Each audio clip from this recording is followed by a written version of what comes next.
Hey everyone, Mike Mulligan here. Thank you so much for joining me today.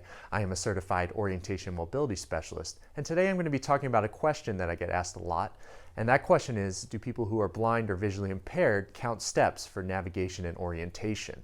And I'm going to answer that question for you right now. So naturally, it makes sense to think that counting steps would be a good way of knowing where someone is or where they're located, but I'm going to give you a few examples here of why that might not be the case. So here in this first example, I am just walking normally at a normal pace, and to get to the end it takes 11 steps. And then I stop and turn around, and when I walk back, this time even going at the same normal pace, I make it back in 9 steps. In this next example here, I drop my cane, which causes me to slow down, and it takes me a total now of 13 steps to get to the end of the curb.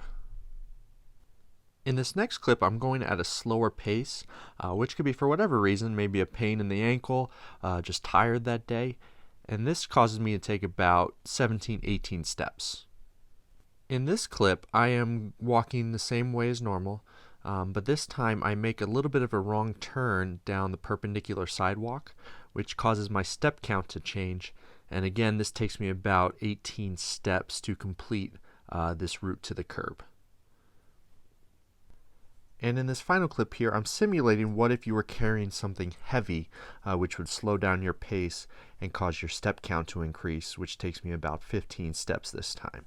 So those were just a few examples of why counting steps is not a helpful or a good practice for someone who's blind or visually impaired. Another few examples I could think of is, imagine if you had to walk to a grocery store, maybe it's a mile away.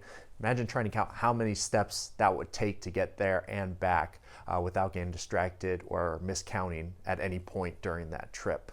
Another example is, imagine if you're taking a 4-step route trip, say you're taking a train, you're taking a bus. Imagine trying to count how many steps in between each section of that trip. That would also be a pretty confusing and daunting task. So you may be asking yourself, what is the best way for somebody who's blind or visually impaired to get around if it's not counting steps?